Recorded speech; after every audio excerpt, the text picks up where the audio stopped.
Le pavillon de jardin de Lady Rowena Fitzgerald était noyé sous les roses blanches. Leur parfum se mêlait à l'odeur de l'herbe fraîchement coupée et des pivoines précoces, tandis qu'une légère brise transportait des bribes de conversation mondaine entre les invités, disséminées sur la pelouse telles des perles multicolores. La réception d'après-midi en l'honneur du début de la saison promettait d'être un événement. Lady Fitzgerald avait le don de réunir dans sa demeure les personnalités les plus fascinantes de Londres, et ce jour ne faisait pas exception. Martha Lane se tenait à l'entrée du jardin, retirant lentement ses gants. Ses gestes étaient calmes, mesurés, mais à l'intérieur, tout se contractait sous l'emprise d'une sensation familière. Elle était de retour, dans cette ville, au milieu de ses gens. 5 ans plus tôt, elle avait quitté Londres le cœur brisé et les poches vides. Elle revenait aujourd'hui en femme totalement changée. « Lady Martha, comme je suis ravie !» s'exclama Lady Fitzgerald en volant littéralement vers elle, un large sourire aux lèvres. Sa robe bleue flottait au vent, et son œil sombre pétillait d'une lueur espiègle. « Vous devez absolument tout me raconter sur Bath. On dit que vous avez hérité d'une véritable fortune de votre défunte tante. » « Comme c'est romantique !»« Romantique n'est pas le mot que j'aurais choisi », remarqua doucement Martha, en laissant son hôtesse la prendre par le bras. Tante Philippa était une femme pratique. Elle ne m'a pas seulement laissé de l'argent, mais aussi des instructions très précises sur la manière de ne pas le gaspiller. Lady Fitzgerald éclata de rire, un rire cristallin et sincère. Elle me plaît de plus en plus, bien que je n'ai jamais eu l'honneur de la connaître. Venez. Je vais vous présenter à quelques dames. Ou peut-être les connaissez-vous déjà toutes. Martha balaya l'assemblée du regard. Il y avait une trentaine de personnes, peut-être un peu plus. Des dames en robes claires, des messieurs en redingotes sombres. Des domestiques servaient de la limonade et des pâtisseries. Tout semblait serein, presque idyllique. Mais Martha savait qu'il lui suffisait de faire un pas sur cette pelouse pour que le véritable spectacle commence. Les murmures, les regards, les sourires. Un mélange de faux et de sincère. « Je me souviens de beaucoup d'entre elles, » répondit-elle. « Mais je suppose qu'elles aussi se souviennent de moi d'une toute autre manière. » Lady Fitzgerald lui serra la main. « Alors il est grand temps de leur rappeler qui vous êtes maintenant. » Elles s'engagèrent sur le sentier. Martha sentait les regards posés sur elle. Curieux, calculateur, parfois même envieux. Sa robe couleur aiguë marine était modeste, mais d'une coupe impeccable. Pas de fioritures, pas de luxe ostentatoire. Elle n'avait pas l'intention de prouver sa richesse avec des diamants. Sa simple présence suffisait. Son retour. « Et Lady Susanna, permettez-moi de vous présenter Lady Martha Lane », commença son hôtesse en la conduisant vers un groupe de dames assises à l'ombre d'un vieux chêne.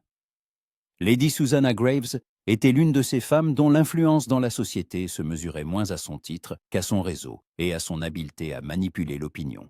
Elle leva des yeux clairs sur Martha et sourit, poliment mais sans chaleur. « Lady Martha. » Que d'années ont passé. Vous avez tellement changé. 5 ans, Lady Susanna. Et oui, j'espère avoir changé. Autrement, à quoi servirait le temps?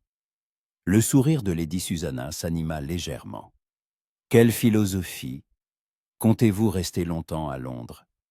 Cela dépendra de l'attrait que la ville exercera sur moi, dit Martha en s'asseyant sur le bord du banc et en acceptant une tasse de limonade.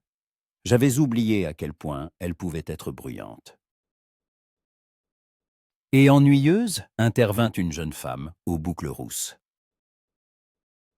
Il ne se passe rien d'intéressant cette saison. Toujours les mêmes visages, les mêmes conversations. Dans ce cas, Lady Charlotte, vous devriez élargir votre cercle de connaissances, remarqua Lady Fitzgerald avec un léger sourire en coin. Ou changer de sujet de conversation. Les dames s'enrirentaient. La conversation reprit son cours, portant sur les nouvelles modes, les bals à venir, et qui avait dansé avec qui à la dernière soirée de la comtesse de Wells. Martha écoutait d'une oreille distraite, fournissant les répliques attendues, souriant, hochant la tête. Elle avait maîtrisé cet art, être présente sans vraiment l'être, participer sans se dévoiler. Et c'est alors qu'elle l'aperçut. Andrew Cavendish, duc de Vermont, se tenait près de la fontaine au centre du jardin, conversant avec deux messieurs. Il n'avait pas changé. Grand, les épaules larges, des cheveux sombres qui menaçaient toujours de tomber sur son front, malgré les efforts de son coiffeur. Il riait d'une plaisanterie, et ce rire, grave et chaleureux, frappa Martha en plein cœur avec la force d'un marteau de forgeron. 5 ans. 5 ans qu'elle ne l'avait pas vu. 5 ans qu'elle se persuadait de l'avoir oublié, de lui avoir pardonné, que cela lui était égal. Elle s'était menti à elle-même. Lady Martha. La voix de Lady Fitzgerald la ramena à la réalité. « Vous êtes pâle. Vous ne vous sentez pas bien ?»« Non, tout va bien, » répondit Martha en buvant une gorgée de limonade, sentant l'acidité lui brûler la gorge. « C'est juste le soleil. Je ne suis plus habituée à la chaleur de Londres. » « La chaleur ?» Lady Charlotte haussa un sourcil étonné. « Il fait à peine 15 degrés aujourd'hui. Alors je ne suis plus habituée au froid non plus, » rétorqua Martha en se forçant à sourire. « Veuillez m'excuser, mesdames, je dois m'absenter un instant. » Elle se leva et se dirigea vers l'autre bout du jardin, loin de la fontaine. Son cœur battait la chamade, comme si elle venait de courir un mile. C'était ridicule. Stupide. Elle avait 30 ans, elle n'était plus la jeune fille naïve qui croyait aux contes de fées.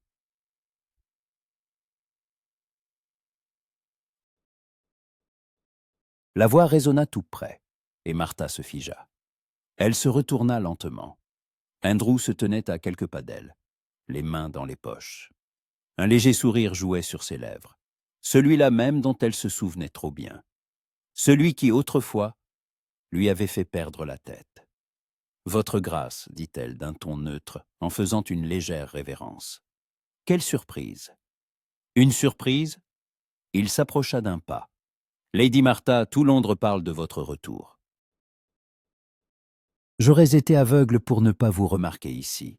Alors pardonnez-moi de vous avoir déçu. » Elle soutint son regard sans ciller. Ses yeux étaient ébruns, presque noirs à l'ombre de l'arbre, et une lueur indéchiffrable y dansait.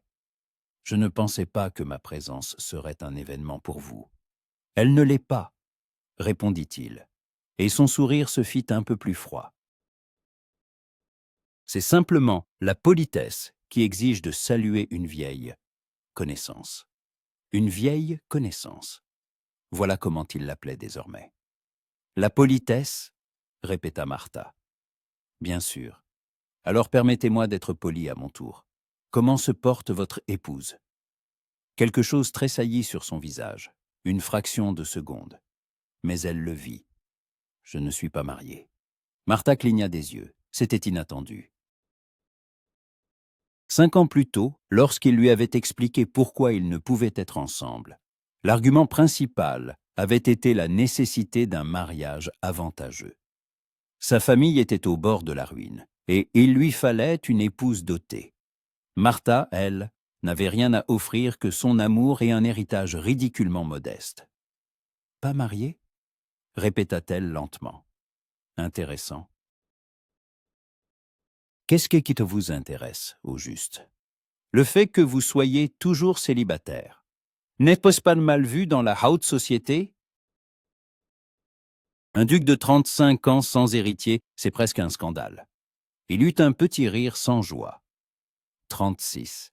Et oui, ma mère me le rappelle chaque jour.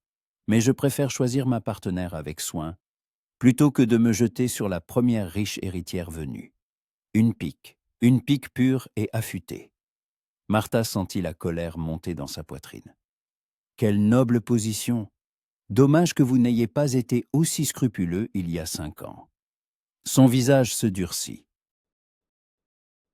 Et la situation était différente il y a 5 ans. Bien sûr. À l'époque, vous n'aviez pas le choix. Je suppose que la situation financière de votre famille s'est améliorée. Martha, Lady Martha, le corrigea-t-elle froidement. Nous respectons les convenances, n'est-ce pas? Il la fixa d'un long regard, et elle vit sa mâchoire se contracter. Lady Martha, répéta-t-il lentement, je ne m'attendais pas à ce que vous soyez encore en colère. Mon colère. Martha éclata de rire, un son qui lui parut à elle-même trop strident. Votre grâce, la colère exige des émotions, et j'ai cessé depuis longtemps de ressentir quoi que ce soit à votre égard. Vous n'êtes qu'une partie de mon passé, pas plus intéressante qu'une vieille robe qui est depuis longtemps s'est passée de mode. Elle vit quelque chose s'enflammer dans ses yeux, de la vexation, de la fureur, mais ne lui laissa pas le temps de répondre. Elle tourna les talons et s'éloigna, sentant ses genoux trembler. Une vieille robe. Mon Dieu que c'était stupide. Mais elle ne pouvait pas se permettre d'être faible. Pas ici. Pas devant lui. Martha retourna auprès du groupe de dames, et Lady Fitzgerald la prit aussitôt par le bras. « Je vois que vous avez croisé le duc de Vermont, » remarqua-t-elle à voix basse, alors qu'elle s'éloignait un peu. « De vieux amis ? De vieilles connaissances, » corrigea Martha. « Rien de plus. »« Je vois, » dit son hôtesse d'un ton qui trahissait un scepticisme évident, mais elle n'insista pas. « Alors laissez-moi vous présenter à quelqu'un de bien plus agréable. Vous voyez ce gentleman près du pavillon, c'est le vicomte Aylesford. Il est récemment rentré des Indes, où il faisait le commerce du thé. Un homme très intéressant, et qui plus est, il adore les femmes intelligentes. » Martha se laissa entraîner, mais sentait le regard d'Andrew fixé sur son dos. Qu'il regarde.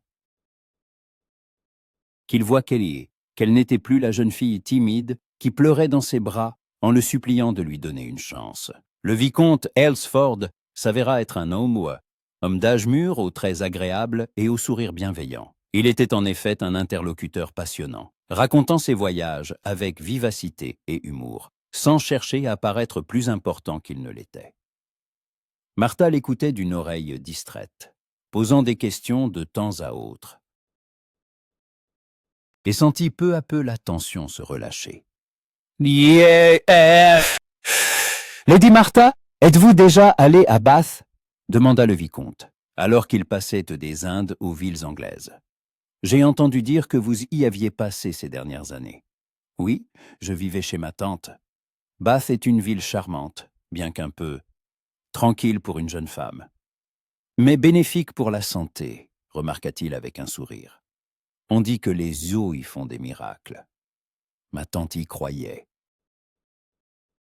Pour ma part, je pensais que les miracles venaient plutôt d'un bon livre, d'un thé corsé, et de la possibilité de dire ce que l'on pense sans craindre les commérages. Le vicomte rit. Vous avez raison. Il est bien plus facile d'être soi-même dans une petite ville. À Londres, il faut porter un masque. Et vous, portez-vous un masque, milord? Il la regarda attentivement. J'essaie de l'enlever à la première occasion.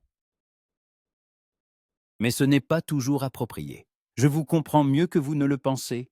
Ils continuèrent à discuter, et Martha avait presque oublié la présence d'Andrew, jusqu'à ce qu'elle sente quelqu'un se tenir près d'elle. Elle se tourna et découvrit le duc à quelques pas, un verre à la main et une expression impassible sur le visage. « Vicomte » salua-t-il à Aylesford. « Je vois que vous avez déjà fait la connaissance de Lady Martha. »« Oui, et c'est une grande chance, » répondit le vicomte avec aisance. « Nous discutions justement des avantages de Bath sur Londres. »« Un sujet inattendu, » remarqua Andrew en tournant son regard vers Martha. « Je pensais que tout le monde aspirait à la capitale. »« Pas tout le monde, votre grâce, » répliqua Martha en levant les yeux vers lui. « Certains préfèrent les endroits où les gens sont plus sincères. La sincérité est une qualité rare, » dit Andrew en buvant une gorgée, surtout lorsqu'il est question d'héritage soudain. Martha sentit ses joues rougir. Insinuait-il qu'elle était... « J'espère que vous n'avez rien de précis en tête, votre grâce, dit-elle d'un ton glacial. Car si c'est le cas, je préférerais l'entendre directement. Je ne pensais à rien de mal, répondit-il. Et une note qui ressemblait à du regret perça dans sa voix. Je suis simplement surpris de la rapidité avec laquelle vous avez réintégré la société. Aurais-je dû attendre votre invitation, Martha, Lady Martha? Le vicomte Aylesford se racla la gorge, visiblement mal à l'aise. Pardonnez-moi, mais je dois m'absenter un instant. J'ai promis à Lady Fitzgerald de l'aider pour une petite affaire. Et il s'inclina et s'éloigna, les laissant seuls. Martha jura intérieurement. La dernière chose qu'elle souhaitait était de se retrouver en tête-à-tête avec Andrew. « Vous l'avez fait fuir ?» remarqua-t-elle. « Tuttlesty. Peut-être. Ou peut-être est-il simplement assez délicat pour comprendre que nous devions parler. Nous n'avons rien à nous dire. » C'est faux. Il posa son verre sur une table proche et se tourna complètement vers elle. « Martha, je sais que je vous ai fait du mal. Je ne m'attendais pas à ce que vous me pardonniez. Mais quoi ?» Elle croisa les bras sur sa poitrine. « Vous voulez que je dise que tout va bien? Que je comprends? Que vous avez été contraint de me quitter pour de l'argent et que c'est tout à fait justifiable. » « Je ne vous ai pas quitté pour de l'argent, » dit-il d'une voix brusque. « J'ai fait ce que je devais faire pour ma famille. » Et quelle est la différence? Il ouvrit la bouche, mais la referma, ne trouvant pas de réponse. Martha ressentit une étrange satisfaction. « Exactement, » dit-elle doucement. « Il n'y a aucune différence. Vous avez choisi votre devoir envers votre famille plutôt que nous. Et c'était votre choix, Andrew, le vôtre. Alors, n'essayez pas de trouver des excuses maintenant. » Elle se retourna pour partir, mais il l'attrapa par le bras. Le contact était léger, presque imperceptible, mais il la brûla plus qu'elle ne l'aurait cru. « Attendez. » Martha s'arrêta, mais sans se retourner. « Je n'ai pas cherché une riche héritière, » dit-il à voix basse, de sorte qu'elle seule puisse l'entendre. « J'ai cherché une raison de ne pas me marier du tout, parce que personne ne pouvait vous remplacer. » Son cœur manqua un battement. 2, 3. Elle dégagea lentement sa main et le regarda par-dessus son épaule. « De belles paroles, votre grâce. Mais 5 ans ont passé. Il est trop tard. » Et cette fois, elle partit sans se retourner, bien que chaque fibre de son être lui hurlât de s'arrêter. Martha se réveilla tôt, alors que le soleil commençait à peine à percer les lourds rideaux de velours de sa chambre. La maison de Mayfair Street, qu'elle avait louée pour la saison, était modeste pour les standards de l'aristocratie, mais parfaite pour ses desseins, assez respectable pour ne pas soulever de questions, et assez discrète pour ne pas crier à la richesse soudaine. Tante Philippa disait toujours que la véritable élégance n'a pas besoin d'être affichée. Elle se leva et s'approcha du miroir. Son reflet la fixait de ses yeux bruns familiers, sombres, presque noirs, avec des étincelles dorées près des pupilles. Ses cheveux, épais et bouclés, tombaient sur ses épaules en une cascade châtain. Martha passa une main dedans, se disant qu'il faudrait demander à sa femme de chambre de les relever. Elle comptait rendre des visites aujourd'hui, et les cheveux lâchés n'étaient un de mise que dans une chambre à coucher. Elle étudia attentivement son visage. 5 ans plus tôt, elle était une jolie jeune fille, au visage doux et aux joues constamment roses. Aujourd'hui, ses bonnes tresses étaient plus marquées. Ses pommettes étaient nées plus saillantes, la ligne de sa mâchoire plus ferme. Elle avait maigri à Bath, où elle avait longtemps marché sur les collines, pour échapper à l'atmosphère étouffante de la maladie de sa tante. Sa silhouette, toujours un peu trop féminine à son goût, avait acquis une grâce qui lui manquait auparavant. Sa taille s'était affinée, ses épaules redressées. Même sa posture avait changé. Elle ne se voûtait plus pour tenter de passer inaperçue. Martha sourit à son reflet. Oui, elle avait changé, et pas seulement physiquement. « Et bonjour, Milady, dit Sarah, sa femme de chambre, en entrant avec un plateau. Je vous apporte votre chocolat et le courrier du matin. Merci, Sarah. » Martha prit la tasse, savourant l'arôme. Le chocolat du matin était sa seule faiblesse. Qu'y a-t-il dans les lettres? 3 invitations à des dîners, une à une soirée musicale et un mot de Lady Fitzgerald. Sarah disposa les enveloppes sur une petite table. Et une autre lettre sans adresse d'expéditeur. Martha haussa un sourcil et prit la dernière enveloppe. Le papier était de qualité, le sceau inconnu. Elle l'ouvrit et déplia la feuille. « Lady Martha, je vous prie de m'excuser pour notre conversation d'hier. J'ai été indélicat. Si vous me le permettez, j'aimerais corriger l'impression que je vous ai laissée. Une promenade à Hyde Park aujourd'hui à midi serait pour moi un honneur. Vermont. » Martha reposa lentement la lettre. Andrew l'invitait à une promenade, après tout ce qui avait été dit la veille, après qu'elle l'eût traité de vieille robe passée de mode. « De mauvaises nouvelles, milady ?» demanda prudemment Sarah, remarquant son expression. « Non, juste inattendu. » Martha mit la lettre de côté. « Aidez-moi à m'habiller, la journée sera longue. » 1 heure plus tard, elle était assise dans son salon, parcourant le reste de sa correspondance. Les invitations étaient prévisibles. La réception de la veille chez Lady Fitzgerald lui avait ouvert les portes de la société, et tout le monde voulait maintenant voir de plus près la parente pauvre revenue en riche héritière. Martha ne se faisait aucune illusion sur leur intérêt. Son histoire était trop savoureuse pour être ignorée. Le mot de Lady Fitzgerald était court et amical. « Chère Martha, j'espère que la soirée d'hier ne vous a pas trop fatiguée. Passez prendre le thé chez moi jeudi, j'ai une affaire à vous proposer. » Une affaire. Cela pouvait signifier n'importe quoi. D'une demande de don pour une œuvre de charité à une tentative de la présenter à un célibataire. Lady Fitzgerald était connue pour sa passion pour les mariages arrangés. Martha prit une plume et commença à écrire ses réponses. Elle accepta 2 des 3 invitations, refusa la soirée musicale. Elle n'avait jamais aimé rester assise des heures, à écouter de jeunes demoiselles torturer un piano, et accepta de rendre visite à Lady Fitzgerald. Mais la lettre d'Andrew était plus compliquée. Elle fixa longuement la feuille blanche, cherchant ses mots. Refuser aurait été logique, raisonnable. Elle n'était pas revenue à Londres pour se réengager dans une relation avec l'homme qui lui avait déjà brisé le cœur. Mais la curiosité la rongeait. Que voulait-il lui dire? Pourquoi l'invitait-il à se promener? Un refus court et poli. Aucune émotion, aucune promesse.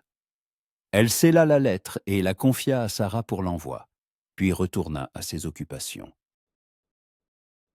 Elle avait en effet prévu plusieurs visites aujourd'hui, en premier lieu chez son tailleur et sa modiste. Sa garde-robe avait besoin d'être renouvelée, et elle voulait commander quelques robes qui souligneraient son nouveau statut sans paraître ostentatoire. Vers midi, Martha se trouvait dans l'atelier de Madame Dubois sur Bond Street, examinant des échantillons de tissus. Madame Dubois était une Française d'âge mûr, au regard perçant et aux mains habiles. Elle habillait la moitié des dames de la haute société londonienne et était réputée pour savoir exactement ce dont ses clientes avaient besoin, même si elle l'ignorait elle-même. « Cette soie turquoise serait exquise avec la couleur de vos cheveux, milady, » remarqua madame en déroulant un rouleau de tissu. « Et ce doré est parfait pour une robe du soir. Vous serez éblouissante. »« Je ne cherche pas à éblouir, madame, » objecta doucement Martha.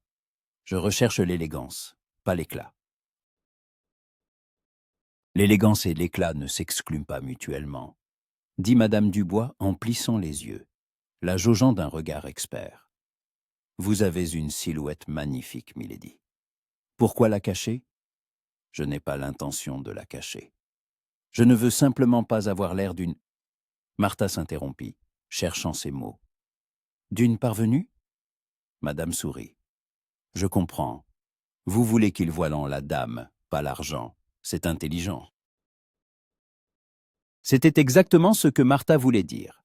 Elle choisit plusieurs coupes de coupes de tissu, un velours vert foncé pour une robe de jour, une soie gris argentée pour un dîner, et une mousseline lilas pâle pour les visites.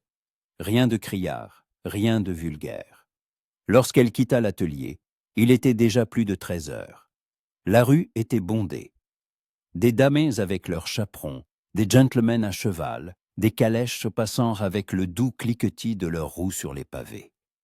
Martha s'arrêta, respirant l'air de la ville. Un mélange de fumée, de crottin de cheval, de pain frais de la boulangerie voisine et de parfums coûteux. Lady Martha, elle se retourna et vit le vicomte Aylesford s'avancer vers elle, un sourire aux lèvres. « Milord, quelle agréable rencontre !»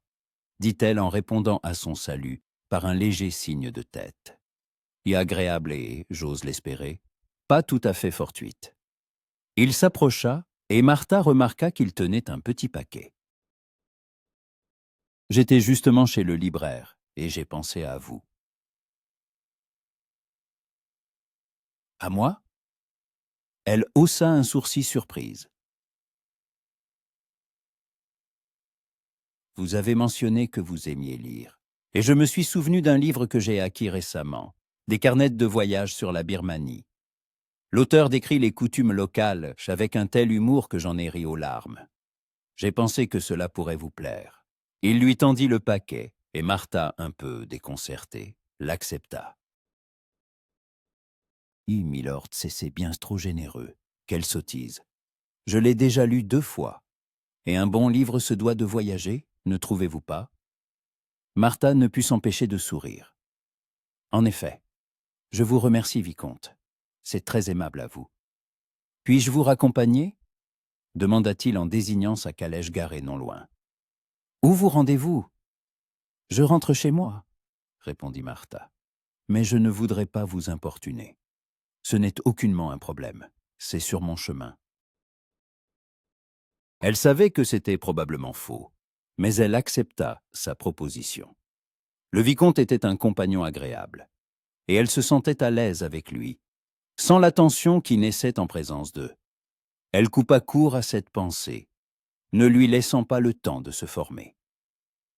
Dans la calèche, ils poursuivirent leur conversation sur les livres, et Martha découvrit que le vicomte était effectivement très cultivé. Il n'essayait pas de l'impressionner, il partageait simplement ses pensées, écoutait son opinion, argumentait lorsqu'il n'était pas d'accord, mais sans agressivité ni condescendance. « Et vous-même, écrivez-vous, Lady Martha ?» demanda-t-il alors que la calèche s'arrêtait devant sa maison. « Écrire ?» s'étonna-t-elle. « Non, je n'ai jamais essayé. »« Alors c'est dommage, vous avez un esprit vif et une pensée imagée. Je pense que vous feriez un excellent auteur. » « Je crains que le monde ne soit pas prêt pour une femme auteure qui décrirait la réalité sans phare. »« Alors elle devrait écrire sous un pseudonyme, » sourit le vicomte. « Comme beaucoup le font. » Martha rit. « Peut-être y réfléchirai-je. Merci pour votre compagnie, milord. J'espère que nous nous reverrons, Lady Martha. » Peut-être à l'une de ces réceptions qui commenceront la semaine prochaine. C'est fort probable. Elle descendit de la calèche et monta les marches de sa porte. Un domestique l'ouvrait déjà, mais Martha se retourna et fit un signe de la main au vicomte en guise d'adieu. Il lui répondit de même et partit. À l'intérieur, un autre mot l'attendait, cette fois sur un plateau d'argent dans le hall. « Quotota !» Martha serra le papier dans son poing, têtu. Il avait toujours été têtu. « Milady, tout va bien ?» demanda Sarah, apparue dans le hall avec un air inquiet. « Oui, tout est parfait, » dit Martha en desserrant les doigts et en regardant le mot froissé. « C'est juste un gentleman qui ne comprend pas le mot « non ». « L'insistance est parfois séduisante, » remarqua Sarah avec un léger sourire. « Et parfois agaçante. » Elle monta dans sa chambre et s'assit près de la fenêtre, regardant la rue. Des calèches passaient. Des gens se pressaient à leurs affaires. Londres vivait sa vie, indifférente à ses tourments intérieurs. Andrew voulait la voir. Pourquoi? Pour s'excuser encore? Pour expliquer ce qui n'avait pas besoin d'explication? Ou regrettait-il vraiment? Martha ferma les yeux. Elle avait passé 5 ans à se convaincre qu'elle l'avait oublié, qu'elle ne l'aimait plus, qu'elle était prête à commencer une nouvelle vie. Et la voilà, à Londres, avec de l'argent et des possibilités dont elle n'aurait pu que rêver auparavant. Elle pouvait choisir qui fréquenter, où aller, que faire. Elle était libre. Alors pourquoi pensait-elle encore à lui? Le soir, elle était assise dans la bibliothèque, lisant le livre, offert par le vicomte. L'auteur écrivait en effet avec humour, décrivant ses mésaventures dans la jungle birmane. Martha se surprit à sourire aux pages. « Milady, » dit Sarah en apparaissant à la porte, « vous avez un visiteur ?» Martha leva la tête, surprise. Il était déjà plus de 20 heures, bien trop tard pour une visite. « Qui est-ce » ? Le duc de Vermont. « Il demande à vous voir quelques instants. » Son cœur rata un battement. « Andrew, ici. »« Je ne suis pas habillée pour recevoir, » répondit machinalement Martha, tout en sachant que c'était une piètre excuse. Elle portait une simple robe d'intérieur bleu marine, mais elle était tout à fait présentable. Il a dit qu'il attendrait aussi longtemps qu'il le faudrait. Martha ferma son livre et se leva. Fuir était stupide. Tôt ou tard, il leur faudrait bien parler.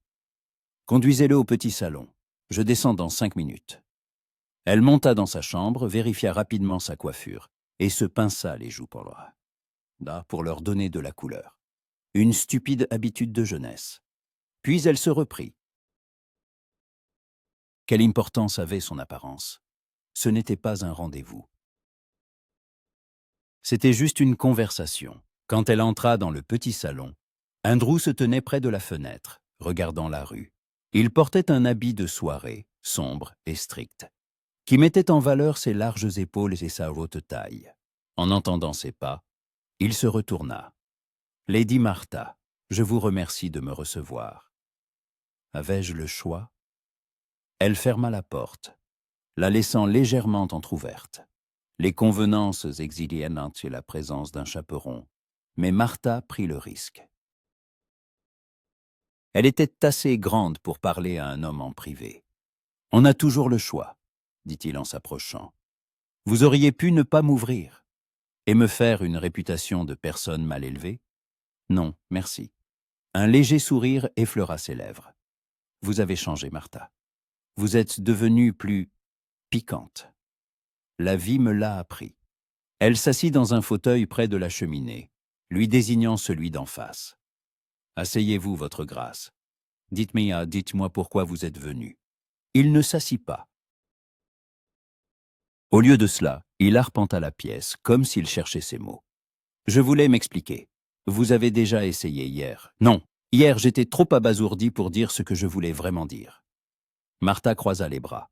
« Alors parlez maintenant, je vous écoute. » Andrew s'arrêta et la regarda. Il y avait tant d'émotions dans ses yeux que Martha en eut le souffle coupé. Quand j'ai dit, il y a 5 ans, que je devais faire un mariage de raison, c'était la vérité. Ma famille était au bord de la faillite. Mon père avait laissé des dettes dont nous ne soupçonnions même pas l'existence. Je devais sauver le domaine, le titre, l'avenir de mes jeunes sœurs. Et le seul moyen d'y parvenir était une riche héritière, termina Martha pour lui. Je sais. Vous l'avez déjà dit. Mais je n'ai pas dit l'essentiel. Il s'assit sur le coin d'une table, à quelques pas d'elle. Je n'ai pas dit que j'ai refusé toutes celles qui correspondaient à cette description, que j'ai cherché n'importe quelle raison, n'importe quel prétexte pour ne pas me marier. Parce que je savais que qui que je choisisse, je penserais à vous. Martha sentit sa gorge se nouer. Et qu'est-ce que cela change? Rien, rien, et tout. Il passa une main dans ses cheveux, un geste qu'elle connaissait trop bien. Je ne vous demande pas pardon, Martha. J'ai fait ce que je devais faire. Mais je vous demande de comprendre que ce fut la décision la plus difficile de ma vie. Un silence pesant s'installa entre eux. Martha ne savait que dire. Une partie d'elle voulait se lever et le serrer dans ses bras, lui dire qu'elle comprenait tout. L'autre partie, celle qui avait appris à se protéger, lui ordonnait de rester assise. « Avez-vous résolu vos problèmes financiers ?» demanda-t-elle enfin. « Oui, il y a 3 ans, j'ai vendu plusieurs domaines et investi l'argent dans les chemins de fer. Cela a fonctionné. Nous sommes maintenant en sécurité. » Félicitations. Martha ne continuait pas. Elle se leva. « J'apprécie votre honnêteté, Andrew. Vraiment. Mais cela ne change rien. Vous avez fait votre choix à l'époque. J'en fais le mien maintenant. Ma vie ne tourne plus autour de vous. » Il se leva aussi, et ils se retrouvèrent très proches, si proches que Martha sentait l'odeur de son isseau de Cologne, voyait le pour se battre à son cou. « Et autour de quoi tourne-t-elle » demanda-t-il doucement. « Autour de moi-même. » Elle leva les yeux vers lui, et une lueur d'acier brilla dans sa voix. « J'ai appris à vivre pour moi, et cela me plaît. » Il la regarda longuement, comme s'il essayait de lire quelque chose sur son visage. « Alors je ne vous dérangerai pas, » dit-il enfin en se dirigeant vers la porte. Martha le suivit du regard, sentant quelque chose se briser en elle. Près de la porte, il se retourna. « Mais si jamais vous changez d'avis, j'attendrai. » Et il sortit, la laissant seule avec son cœur battant à tout rompre et des pensées qui refusaient de s'ordonner logiquement. Le jeudi fut clair et doux. Martha se rendit chez Lady Fitzgerald en calèche ouverte, profitant du rare soleil londonien et de la légère brise qui agitait les plumes de son chapeau. Elle portait une nouvelle robe en velours vert foncé que Madame Dubois avait réussi à confectionner en un temps record de 3 jours. Martha passa la main sur le tissu doux, admirant le travail impeccable. Chaque couture était parfaite, soulignant sa silhouette sans entraver ses mouvements. 3 jours s'étaient écoulés depuis la visite d'Andrew, et Martha s'efforçait de chasser les souvenirs de cette soirée. Ses paroles, son regard, cette étrange sensation d'inachevé qu'il avait laissée en partant. Elle s'était tenue occupée. Elle avait accepté 2 invitations à dîner, était allée au théâtre avec le vicomte Aylesford. Ils avaient vu une comédie de Sheridan, et Martha avait ri aussi sincèrement qu'elle ne l'avait pas fait depuis longtemps. Le vicomte s'était révélé un compagnon agréable, spirituel, attentionné, sans être envahissant. Après le spectacle, ils avaient en dîné dans un petit restaurant, et la conversation avait coulé de source, sautant d'un sujet à l'autre, de la littérature à la politique, des voyages à la musique.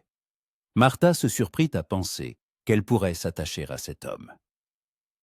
Pas avec la passion dévorante qu'elle avait ressentie pour Andrew, mais avec un sentiment chaleureux et paisible sur lequel on pourrait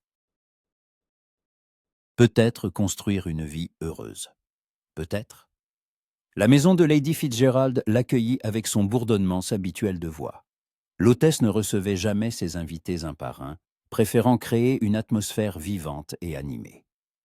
Une dizaine de personnes étaient réunies dans le salon, principalement des dames, mais aussi quelques gentlemen, dont remarqua Martha, le vicomte Aylesford. « Martha, ma chère !» Lady Fitzgerald l'embrassa avec une chaleur qui semblait sincère. « Je suis si heureuse que vous ayez pu venir.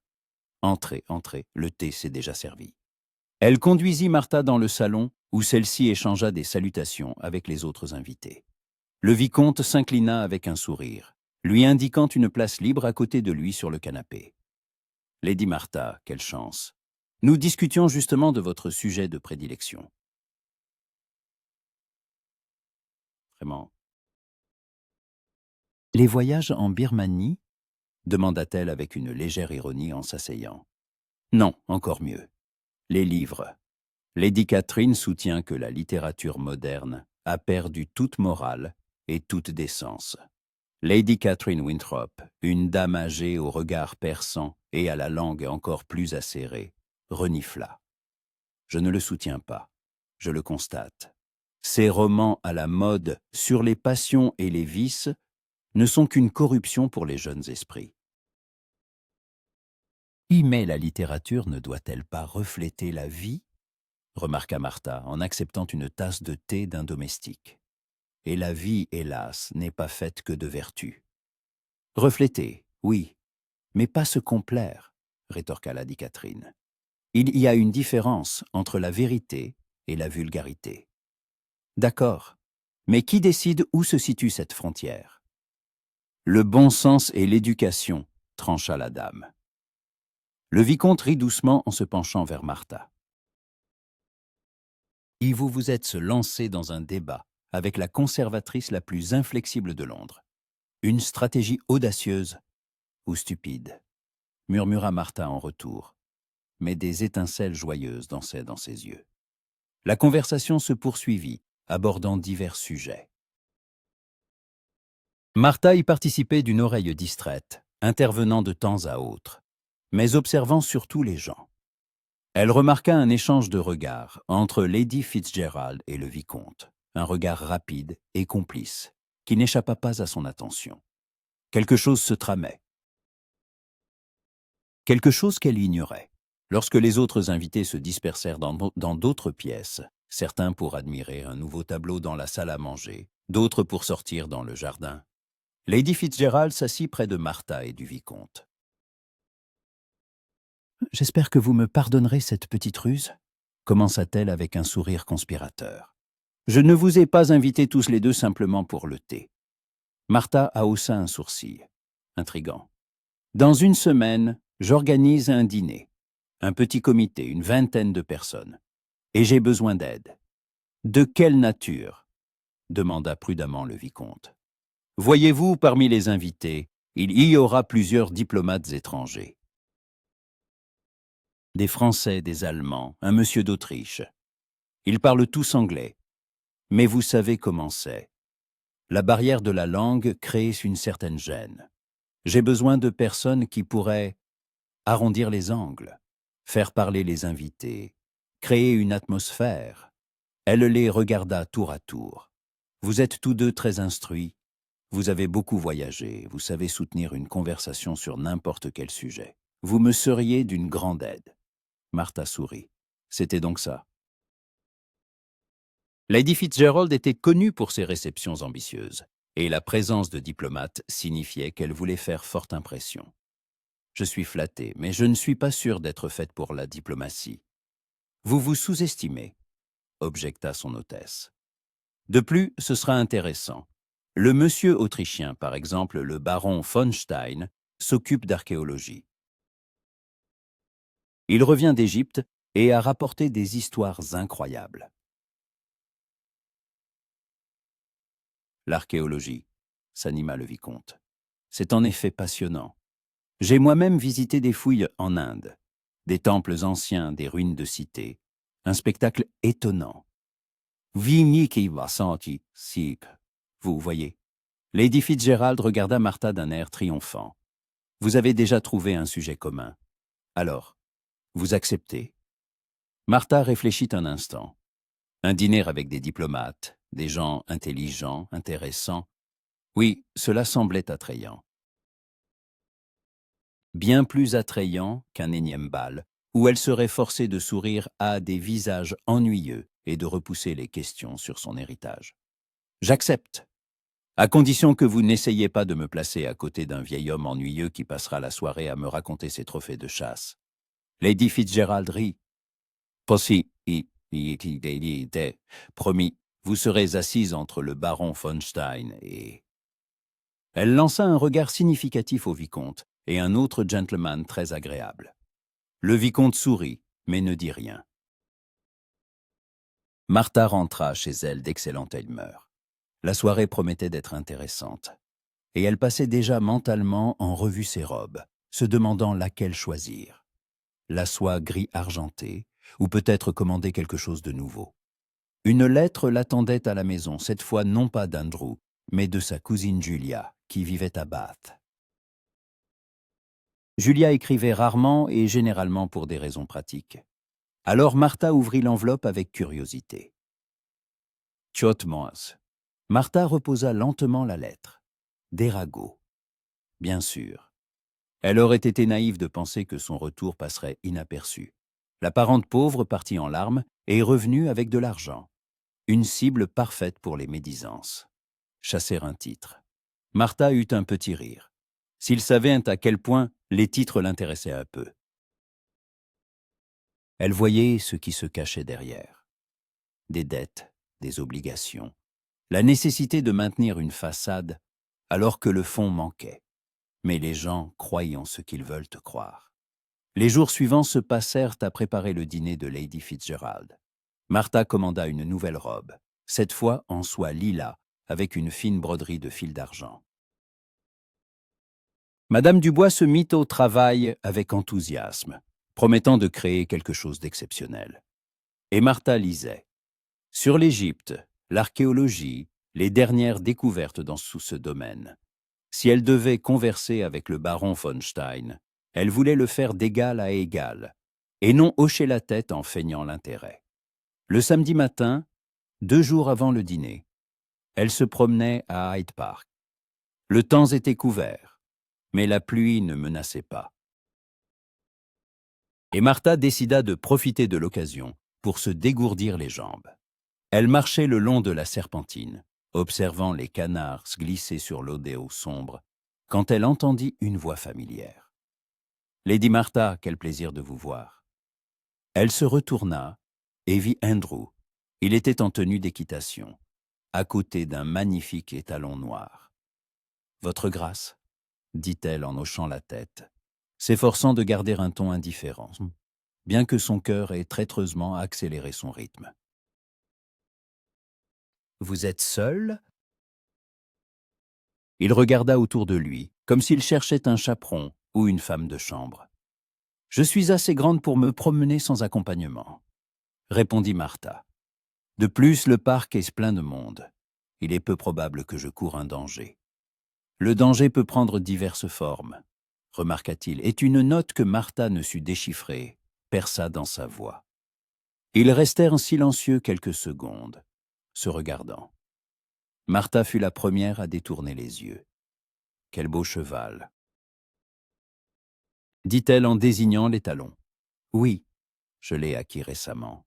Fougueux mais intelligent. » Comme son maître, Andrew sourit de ce rare sourire sincère qui rajeunissait son visage. « Vous me trouvez fougueux et têtu, et trop sûr de vous, et moi je vous trouve changée et charmante, et toujours capable de me blesser d'un seul mot. » Martha sentit tous ses joues s'empourprer. « Je n'essaie pas de vous blesser.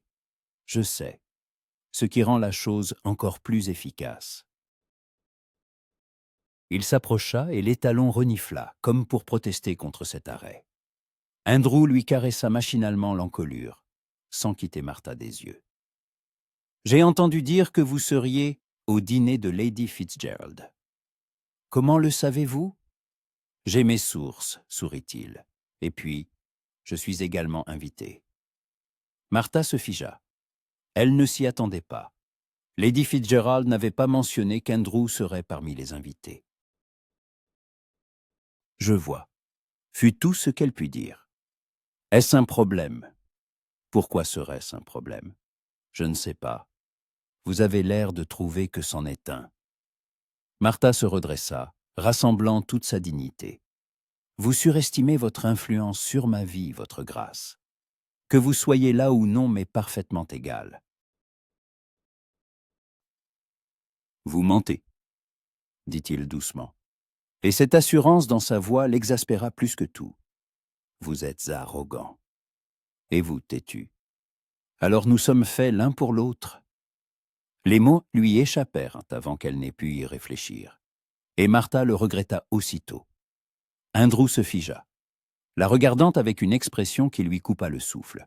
« Oui, » dit-il lentement. « Nous sommes faits l'un pour l'autre. » Le silence entre eux était presque palpable. Martha sentait une force invisible l'attirer vers lui, et cela l'effrayait plus que tout au monde. Elle n'était pas là pour ça. Elle était revenue pour commencer une nouvelle vie, pas pour replonger dans l'ancienne. « Je dois y aller », dit-elle brusquement en reculant d'un pas. « Au revoir au dîner. »« Martha, attendez !» Mais elle s'éloignait déjà, d'un pas rapide, presque précipité.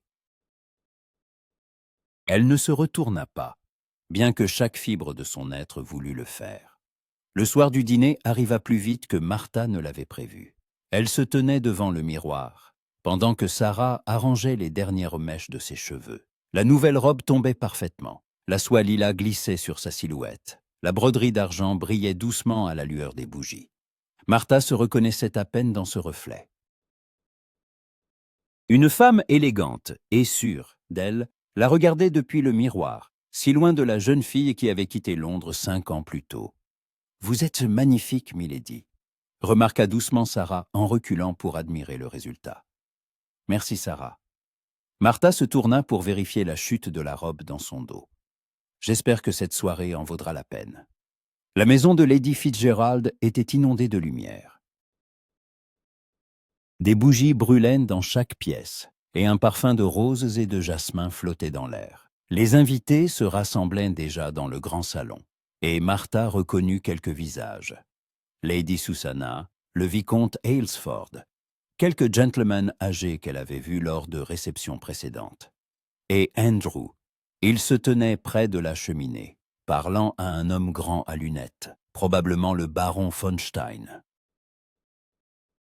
Il portait un habit de soirée sombre, une chemise d'un blanc immaculé, et il avait l'air... Martha coupa court à cette pensée.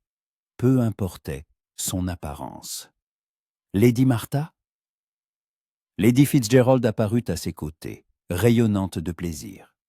« Vous êtes exquise, cette robe est une œuvre d'art. »« Merci. Vous êtes également ravissante. Venez, je vais vous présenter au baron. Il meurt d'envie de vous rencontrer. J'ai mentionné que vous vous intéressiez à l'archéologie. » Martha se laissa entraîner à travers la pièce. Andrew leva les yeux sur elle à leur approche, et quelque chose tressaillit sur son visage. De la surprise, de l'admiration. Mais il se reprit rapidement. « Baron von Stein, permettez-moi de vous présenter Lady Martha Lane. Lady Martha, voici le baron Friedrich von Stein dont je vous ai parlé. » Le baron était un homme d'une 50aine d'années, aux tempes grisonnantes et au regard perspicace derrière ses lunettes. Il s'inclina avec une grâce toute européenne. « Lady Martha, c'est un grand honneur. Lady Fitzgerald m'a dit que vous vous intéressiez à l'Égypte. Je m'y suis intéressé récemment, avoua Martha. J'ai lu des articles sur vos découvertes. Je dois dire que c'est passionnant. Oh, vous êtes trop aimable. » Le baron sourit. « Mais si cela vous intéresse vraiment, je serais ravi de vous en dire plus. Je reviens tout juste de Luxor. Nous avons découvert une tombe qui pourrait appartenir à l'un des pharaons oubliés. » Martha écoutait, posant des questions, et se laissa peu à peu captiver. Le baron parlait avec vivacité et imagination, évoquant des images de temples anciens, de tombes poussiéreuses, de trésors cachés depuis des siècles. Andrew écoutait en silence, jetant de temps à autre des regards sur Martha qu'elle sentait, mais ignorait. Quand on les appela pour le dîner, Martha se retrouva assise exactement là où Lady Fitzgerald l'avait promis, entre le baron et le vicomte Aylesford. En face d'elle, de l'autre côté de la table, était assis Andrew. Leurs regards se croisèrent, et Martha ne put détourner les yeux la première. Il la regardait comme s'il n'y avait personne d'autre dans la pièce. Comme si 5 ans ne s'étaient pas écoulés. Comme si tout était encore possible. Le vicomte lui demanda quelque chose, et Martha eut du mal à se reconcentrer, répondant automatiquement. Le dîner promettait d'être long, et très très difficile. Le dîner commença par une soupe d'huîtres, et Martha fut reconnaissante de pouvoir se concentrer sur son assiette, plutôt que sur le regard d'Andrew, qu'elle sentait peser sur elle à chaque seconde. Le baron von Stein poursuivait son récit sur l'Égypte, et elle se cramponna à ce sujet comme à une bouée de sauvetage. Le plus étonnant, Lady Martha, ce sont les hiéroglyphes sur les murs, disait le baron en gesticulant vivement avec sa fourchette. Ils racontent toute une histoire. Le pharaon, ses épouses, ses enfants, les guerres, les fêtes. Imaginez, 3000 ans. Et nous pouvons lire leur vie comme un livre ouvert. Et comment les déchiffrez-vous ? Demanda Martha, sincèrement intéressée. Cela requiert-il des connaissances particulières ? Ah oui. Il faut connaître le copte, le grec, comprendre les symboles. Mais quand on commence à voir les schémas, cela devient comme la résolution d'une énigme. C'est une occupation des plus fascinantes. Et on dirait un travail de détective, remarqua le vicomte Aylesford, en se penchant vers eux. Rassemblez les indices un par un jusqu'à ce que le tableau se dessine. Exactement, sourit le baron. Vous avez très bien résumé. L'archéologie est un travail de détective. Sauf que le crime a été commis il y a des siècles et que les indices sont enfouis sous le sable. Et vous ne craignez pas les malédictions des pharaons ? Intervint Lady Susanna de l'autre bout de la table. J'ai entendu tant d'histoires sur des gens qui sont morts après avoir profané des tombes. Le baron rit d'un rire bonhomme et sans condescendance. Des superstitions, ma chère lady.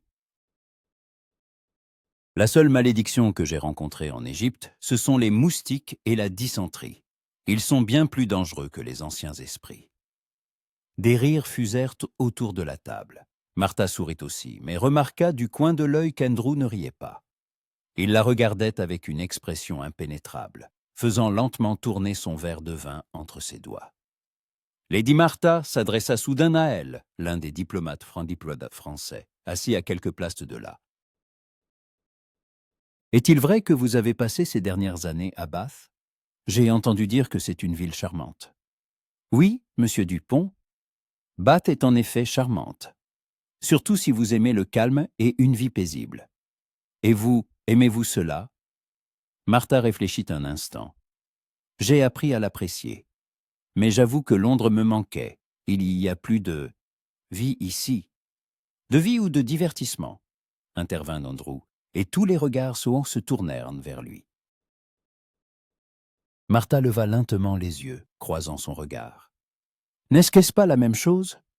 Non, répondit-il doucement, mais de manière à ce que tout le monde l'entende. La vie, c'est que nous ressentons.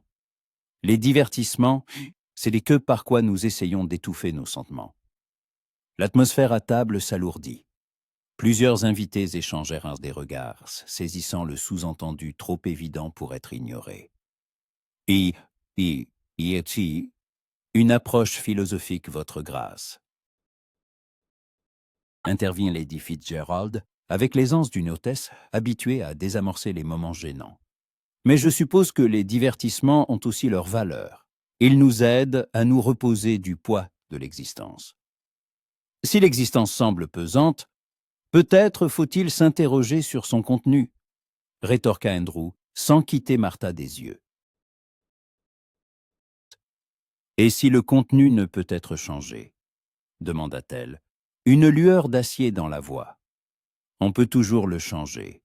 La question était de savoir si nous sommes prêts à en payer le prix. Le vicomte Aylesford se racla la gorge, sentant manifestement la tension. Je suppose que nous sommes tous d'accord pour dire que la vie et les divertissements sont nécessaires avec modération. Comme le disaient les anciens Grecs, rien de trop. Des gens sages, ces Grecs, appuya le baron von Stein. Bien que dans leur mythologie, il n'y ait pas eu beaucoup de mesures. Les dieux, les hommes, les passions, tout était à l'extrême. La conversation dériva sur un autre sujet, et Martha remercia mentalement le vicomte et le baron pour leur intervention. Les domestiques changèrent en les plats. On servit de l'agneau à la menthe, des pommes de terre, des asperges. Martha mangeait machinalement, sentant à peine le goût. Toute son attention était concentrée sur l'effort de ne pas regarder Andrew, bien qu'elle sentît chacun de ses mouvements, chaque souffle. « Lady Martha, dit doucement le vicomte, alors que les autres étaient occupés à converser, si vous n'êtes pas à l'aise. Nous pouvons trouver un prétexte pour partir plus tôt. » Elle le regarda avec gratitude. Le vicomte Aylesford était un homme attentif, trop attentif pour ne pas avoir remarqué la tension entre elle et le duc. « Merci. Merci, milord. Mais je ne vais pas abandonner si facilement. » Il sourit. « C'est pour cela que vous me plaisez.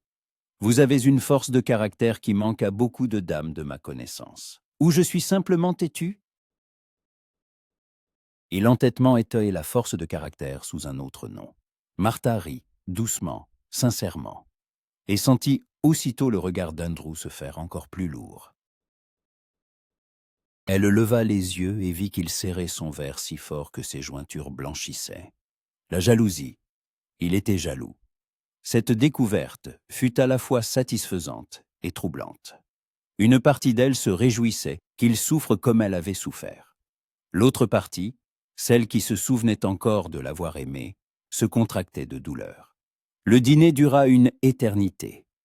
On servit des cailles, puis le dessert. Une tarte au citron avec de la crème fouettée. Le baron von Stein racontait anecdote sur anecdote. Le diplomate français partageait ses impressions sur Londres. Lady Susanna discutait des dernières tendances de la mode avec une comtesse allemande.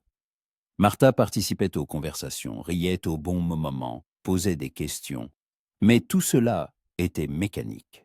La vraie, elle, était quelque part loin, enfermée dans une cage d'émotions contradictoires.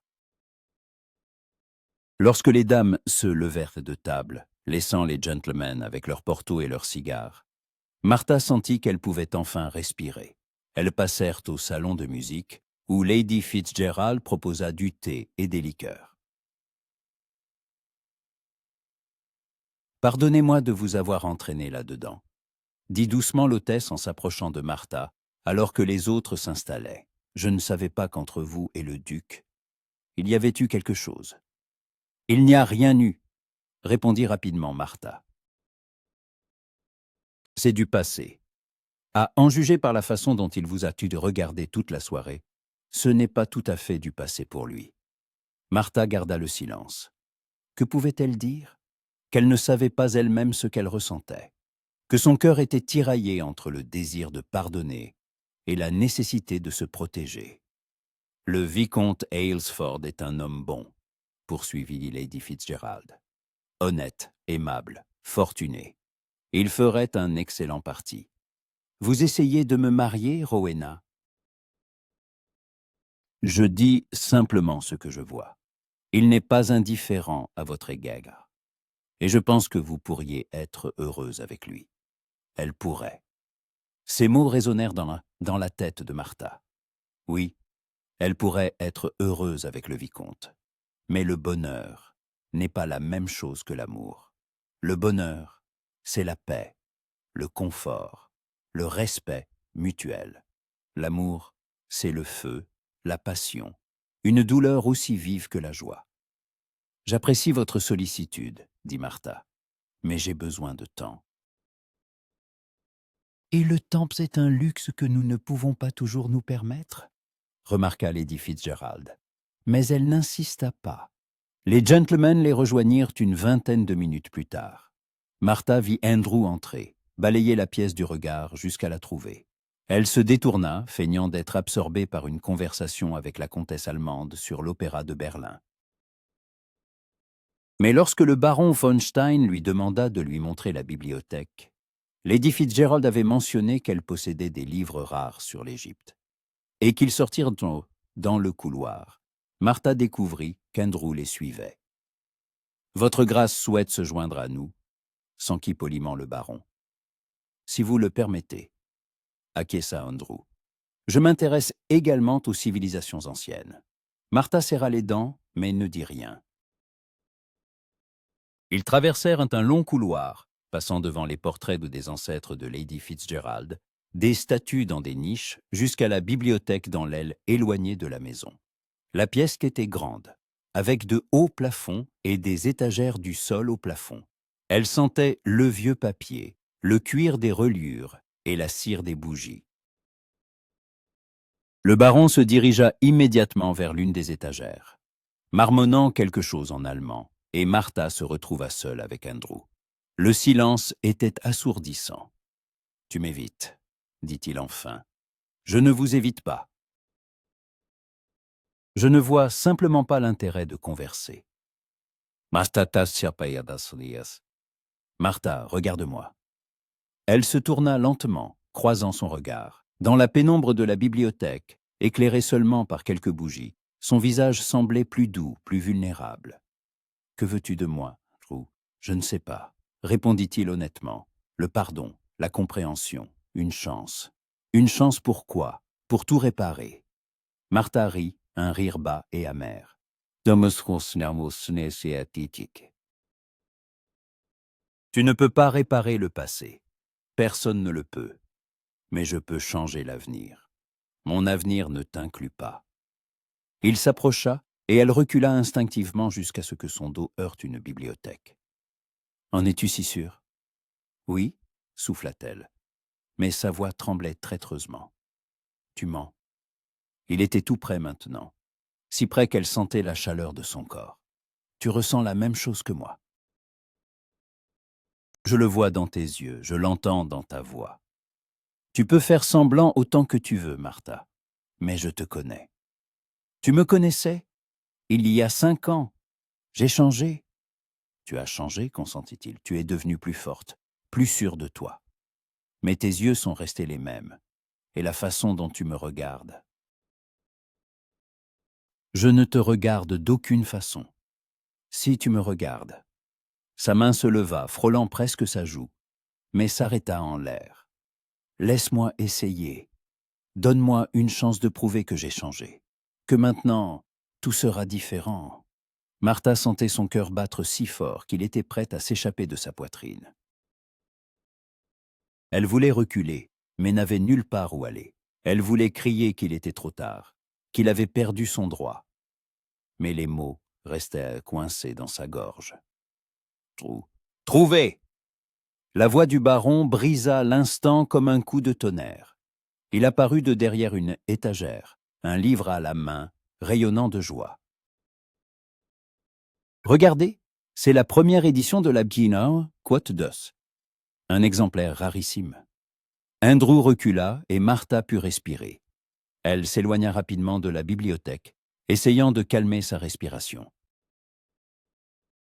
« C'est en effet une rareté, dit-elle, et sa propre voix lui parut trop aiguë. Lady Fitzgerald est très fière de sa collection. » Le baron parlait, montrant les gravures du livre, mais Martha n'écoutait que d'une oreille. Toute son attention était concentrée sur l'effort de ne pas regarder Andrew, de ne pas penser à ce qui venait de se passer, ou de presque se passer. Ils retournèrent au salon, où les autres invités commençaient déjà à prendre congé. Martha dit rapidement au revoir à son hôtesse, la remercia pour cette excellente soirée et se dirigea vers la sortie. Le vicomte Elsford la rattrapa près de la porte. « Permettez-moi de vous raccompagner, Lady Martha. »« Milord, ce n'est pas nécessaire, mais j'insiste. » Sa calèche attendait déjà, et Martha, ne voulant pas faire de scène, accepta. Ils roulèrent en silence pendant les premières minutes, plongés dans leurs pensées. Les rues de Londres étaient calmes à cette heure. La plupart des maisons avaient déjà éteint leurs lumières, et seules de rares lanternes éclairaient la route. « Lady Martha, » commença enfin le vicomte, « pardonnez-moi si je suis trop curieux, mais y a-t-il une histoire entre vous et le duc de Vermont ?» Martha se figea. Elle aurait pu mentir, nier, mais quelque chose dans le regard honnête du vicomte la poussa à dire la vérité. Il y en a eu une. Il y a longtemps. Et elle n'est pas encore terminée. « Je pensais qu'elle l'était, » répondit-elle doucement. « Mais il semble que je me sois trompée. » Le vicomte hocha la tête. comme s'il s'attendait à cette réponse. « Je comprends. Alors je me dois d'être honnête avec vous. J'éprouve de tendres sentiments pour vous, Lady Martha, et j'aimerais poursuivre notre connaissance. Mais je ne suis pas de ceux qui se battent pour le cœur d'une femme, s'il est déjà pris. » « Il n'est pas pris ?» objecta rapidement Martha. « J'en ai fini avec le passé. »« Peut-être, » dit-il avec un sourire triste. « Ou peut-être que le passé n'en a pas encore fini avec vous. » La calèche s'arrêta devant sa maison et le vicomte descendit pour l'aider. « Réfléchissez à mes paroles, » dit-il en retenant sa main un peu plus longtemps que nécessaire. « Je suis prêt à attendre, mais pas éternellement. La vie est trop courte pour les doutes éternels. » Martha regarda sa calèche s'éloigner, sentant la fatigue s'abattre sur elle de tout son poids. Elle monta dans sa chambre, laissa Sarah l'aider à se déshabiller et se coucha. Mais le sommeil ne venait pas. Le visage d'Andrew se dessinait devant ses yeux. Ses paroles résonnaient à ses oreilles. Quatre. Mais serait-ce différent? Ou allait-elle simplement rouvrir son cœur pour recevoir un autre coup? Martha se tourna sur le côté, fixant l'obscurité. Quelque part dans la ville, peut-être qu'Andrew ne dormait pas non plus. Pensait à elle. Se remémorait leur passé. Ou peut-être accordait-elle trop d'importance à ses paroles. Peut-être que pour lui, ce n'était qu'un jeu, un moyen de récupérer ce qu'il avait autrefois rejeté. Un égo masculin, blessé par le fait qu'elle ne se soit pas jetée dans ses bras à la première rencontre. Mais non, elle avait vu ses yeux. Il y avait de la douleur, une douleur réelle, profonde, comme dans les siens. Martha ferma les yeux, laissant les larmes couler sur ses joues. Elle pleurait rarement. Elle avait appris à contrôler ses émotions, à les enfermer au plus profond d'elle-même. Mais la soirée d'aujourd'hui avait rouvert de vieilles blessures, et elle saignait aussi fort qu'il y a 5 ans. Elle l'aimait encore. Malgré la douleur, le ressentiment, les années de séparation, malgré toutes les tentatives pour se convaincre du contraire. Et cela l'effrayait plus que tout, parce que l'amour n'est pas seulement de la joie, c'est de la vulnérabilité, c'est un risque, c'est la possibilité d'être blessé encore et encore. Et Martha n'était pas sûre de pouvoir supporter un autre coup.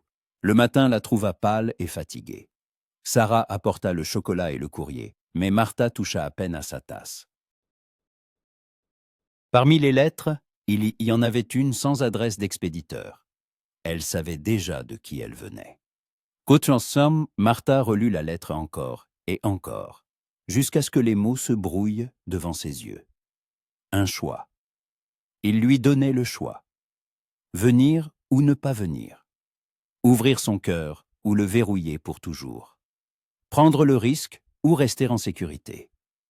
Elle plia la lettre et la rangea dans un tiroir. Il restait toute une journée avant demain. Toute une journée pour décider si elle était prête à faire de nouveau confiance à l'homme qui lui avait déjà brisé le cœur. Et, ce qui l'effrayait le plus, c'est qu'elle connaissait déjà la réponse. Martha se réveilla avec la ferme intention de ne pas se rendre à Kew Gardens. À midi, elle hésitait déjà. Et à 14 heures, elle se tenait devant son miroir, pendant que Sarah boutonnait sa robe de promenade couleur prune mûre. « Vous êtes particulièrement belle aujourd'hui, milady », remarqua la femme de chambre en ajustant les plis de la jupe.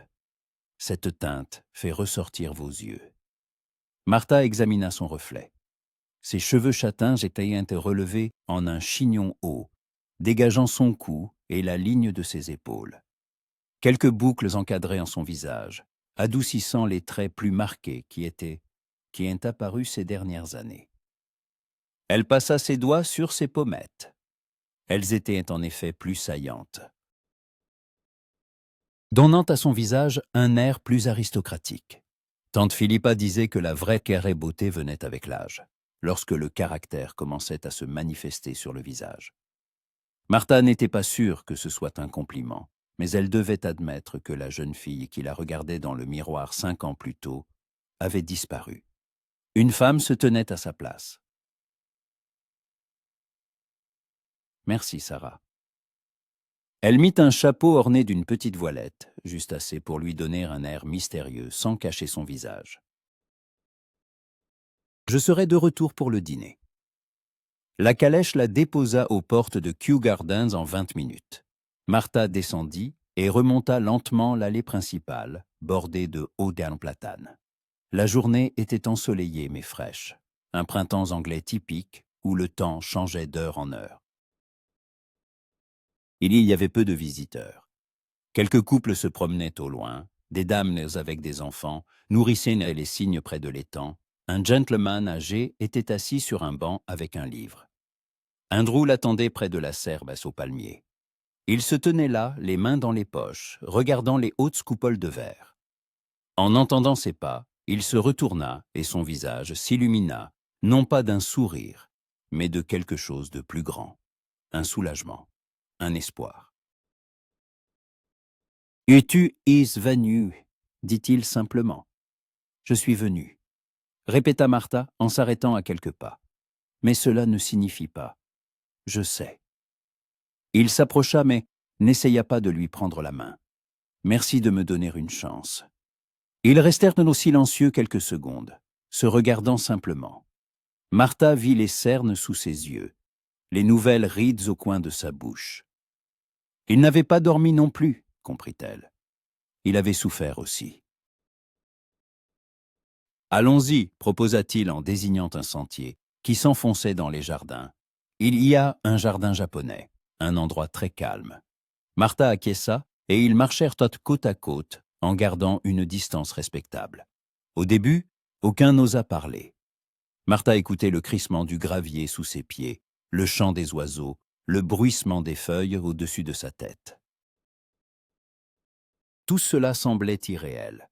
Elle et Andrew, de nouveau ensemble, comme si les 5 années écoulées n'avaient été qu'un rêve. « Parle-moi de Bath, » demanda-t-il enfin. « Comment as-tu vécu là-bas » Martha le regarda avec surprise. Elle s'attendait à ce qu'il parle de lui, de ses sentiments, qu'il se justifie, mais il l'interrogeait sur elle. « Paisiblement, » répondit-elle après une pause. « Tante Philippa a été malade les 3 dernières années. Je me suis occupé d'elle, je lui faisais la lecture, je me promenais quand j'avais le temps. La société y était modeste. Quelques dames âgées, des officiers à la retraite, des familles de la classe moyenne venant pour les eaux. Tu t'es senti seule au début. Puis je m'y suis habitué. La solitude peut être apaisante. Personne ne pose de questions. Personne n'attend de vous que vous soyez autre chose que vous-même. Et qui voulais-tu être ? Martha réfléchit. C'était une bonne question. Je ne sais pas. Quelqu'un de fort, je suppose. Quelqu'un qui ne s'effondre pas à cause d'un cœur brisé. Il tressaillit comme si elle l'avait frappé. Martha, ne dis rien. Elle s'arrêta et se tourna vers lui. Tu as promis que ce serait juste Andrew et Martha. Sans excuse, sans justification. Juste nous. Tu as raison. Il passa une main dans ses cheveux, ce geste si familier. D'accord. Alors, dis-moi, qu'est-ce qui t'a rendue heureuse à Bath ? Il y a bien eu quelque chose de bon ? Elle sourit en se souvenant. Les livres. Ma tante avait une immense bibliothèque. J'ai tout lu. Des romans, de la philosophie, des ouvrages scientifiques, des récits de voyage. J'ai découvert la poésie de Wordsworth, la prose d'Austen. J'ai appris le français assez bien pour lire dans le texte original. Tu as toujours aimé apprendre. Remarqua-t-il avec chaleur dans la voix. Tu te souviens comment tu me forçais à discuter avec toi des pamphlets politiques ? Je pensais que tu étais la seule femme à Londres qui lisait vraiment les journaux. Peut-être ? Martha reprit sa marche. Il y en a plus maintenant. Le monde change, Andrew. En mieux ? Je ne sais pas. Différemment, c'est certain. Ils arrivèrent au jardin japonais, un petit paradis avec un pont courbe au-dessus d'un étang, des érables nains et une lanterne de pierre. L'endroit était en effet calme et isolé. Martha s'assit sur un banc au bord de l'eau, et Andrew s'installa à côté d'elle, laissant une distance respectueuse entre eux. « C'est à mon tour de raconter » demanda-t-il. « Si tu le souhaites. » Il s'adossa au banc, regardant les nuages dériver lentement dans le ciel. Après ton départ, j'ai essayé de faire ce que je devais. J'ai cherché une riche héritière. J'ai rencontré les filles de comtes, de barons, d'industriels. Ma mère dressait des listes, organisait des rencontres. Il eut un sourire sans joie. J'étais poli, attentionné. Je dansais, je parlais, je faisais des compliments. Mais chaque fois que je regardais une demoiselle, je ne voyais que toi. Martha garda le silence, ne sachant que dire. Une partie d'elle voulait qu'il ait souffert. L'autre partie souffrait pour lui. J'ai failli me marier, continua Andrew. Il y a 2 ans. La fille d'un banquier, une jeune fille charmante, une dot considérable. Tout était prêt, les fiançailles, les annonces. Et la veille de l'annonce officielle, je suis allé la voir, et je lui ai dit que je ne pouvais pas.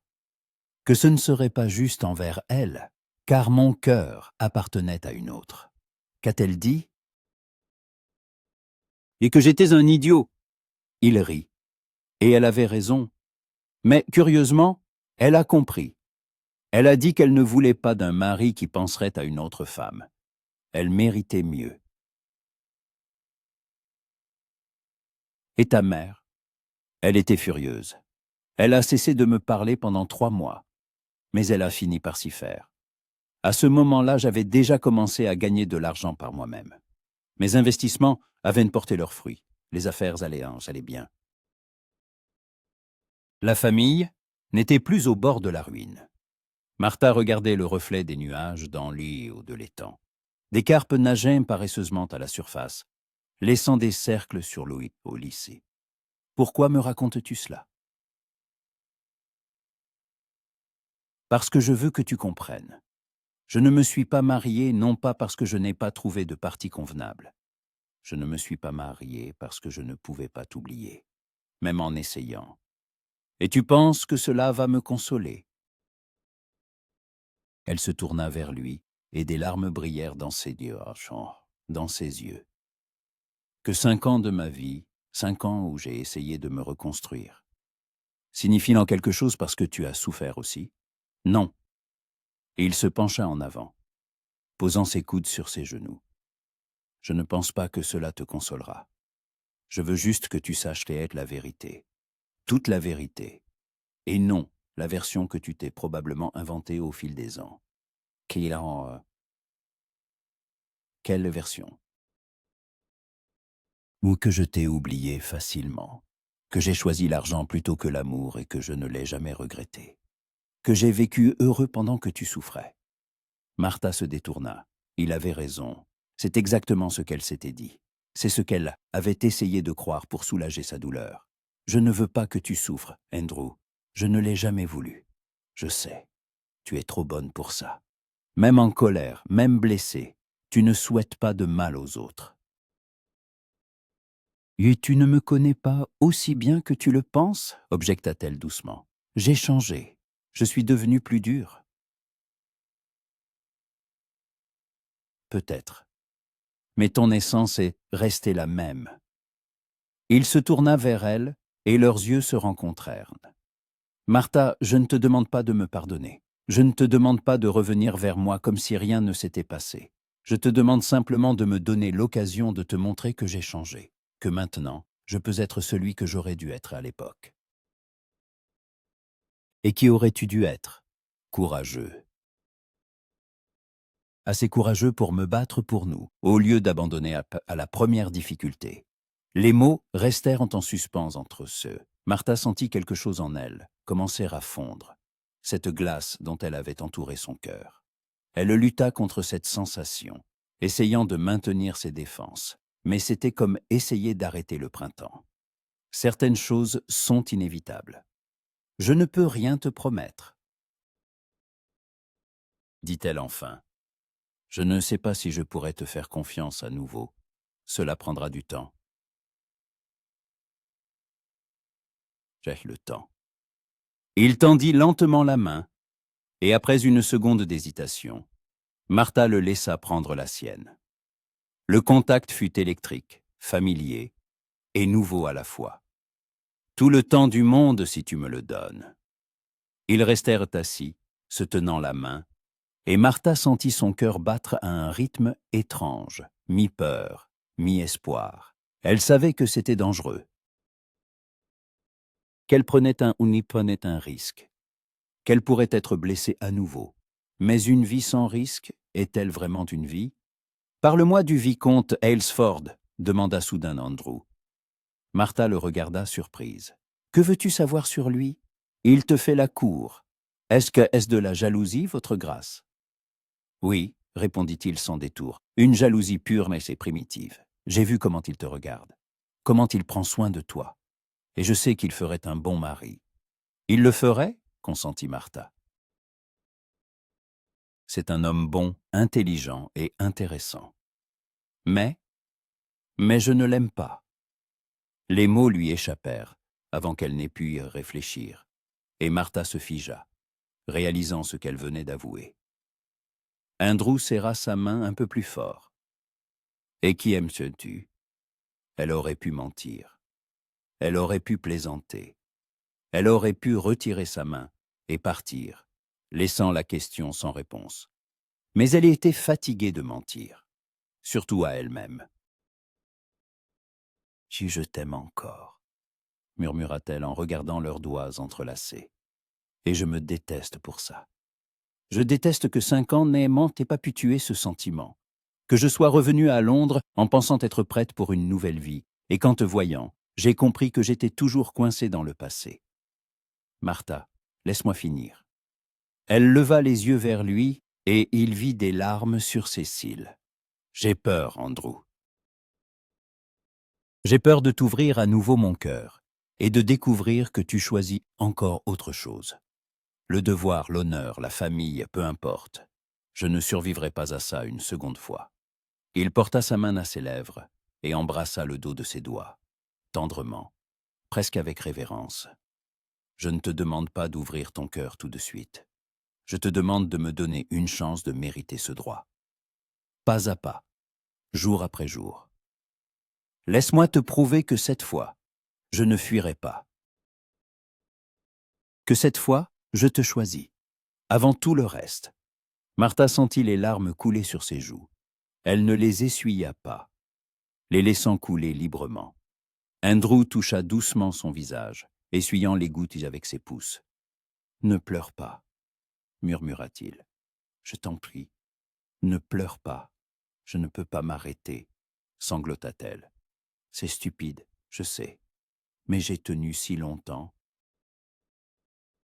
Il l'attira contre lui, et Martha ne résista pas, se laissant aller contre sa poitrine. Elle entendait les battements de son cœur, réguliers et forts. Elle sentait la chaleur de son corps, l'odeur de sa peau, tout ce dont elle se souvenait si clairement, comme s'il s'était été quitté la veille. « Nous allons y arriver, » lui murmura-t-il dans les cheveux. « Je te le promets, Martha. Cette fois, nous allons y arriver. » Elle ne savait pas si elle croyait à ses promesses. Mais à cet instant, dans ce jardin silencieux, dans ses bras, elle voulait y croire, désespérément. Ils restèrent ainsi un long moment, jusqu'à ce que Martha se calme. Elle s'écarta, s'essuyant les yeux avec le mouchoir qu'Andrew lui avait galamment offert. « Je dois avoir l'air horrible, » marmonna-t-elle. « Tu es magnifique, » objecta-t-il, et il n'y avait pas la moindre trace de mensonge dans sa voix. Martha essaya de sourire. Menteur, l'homme le plus honnête d'Angleterre. Elle rit à travers ses larmes restantes, et ce fut libérateur. Quand avait-elle ri si légèrement pour la dernière fois? Quand s'était-elle simplement permis d'être? Et maintenant, demanda-t-elle. Maintenant, nous recommençons. Lentement, Je t'invite à une promenade. Tu acceptes ou tu refuses. Nous parlons, nous réapprenons à nous connaître. Sans pression, sans obligation. Et que dira la société? La société peut penser ce qu'elle veut. Il se leva et lui tendit la main. J'ai vécu trop longtemps en me souciant de l'opinion des autres. Plus maintenant. Martha prit sa main et se leva. Ils étaient très proches, et elle voyait les taches dorées dans ses yeux bruns, les fines rides à ses tempes. « Andrew, commença-t-elle, mais il posa un doigt sur ses lèvres. Ne décide rien maintenant, sois juste là. Le reste suivra. Ils retournèrent par le même chemin, mais cette fois, ils marchaient sans se lâcher la main.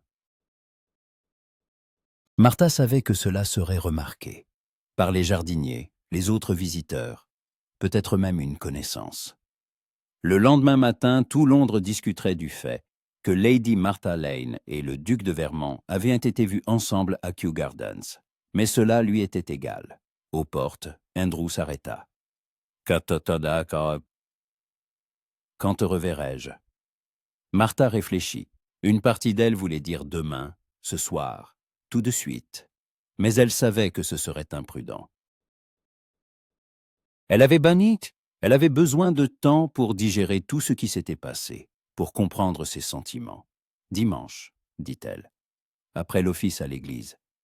Si tu veux, nous pourrons nous promener dans le parc. »« Je le veux, » répondit-il avec une telle promptitude qu'elle ne put s'empêcher de sourire. « Je passerai te prendre à midi. » Entendu. Ils restèrent là, se regardant, ne voulant pas se séparer. Finalement, Andrew leva sa main et l'embrassa une fois de plus. À dimanche, Lady Martha. Et à dimanche, votre grâce. Elle monta dans la calèche, et ce n'est qu'une fois en route qu'elle se permit de se retourner. Andrew était toujours aux portes, la suivant du regard. Martha lui fit un signe de la main, et il y répondit. Dans la calèche, elle s'adossa au siège, fermant les yeux. Qu'avait-elle fait? Elle avait ouvert une porte qu'elle avait si soigneusement verrouillée pendant 5 ans.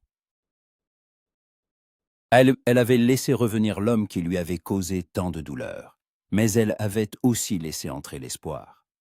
Et ce sentiment, chaleureux, timide mais réel, se répandait dans sa poitrine, faisant battre son cœur plus vite. Peut-être pourrait-il vraiment recommencer. Peut-être que le passé, s'il ne pouvait être effacé, pouvait au moins être réécrit.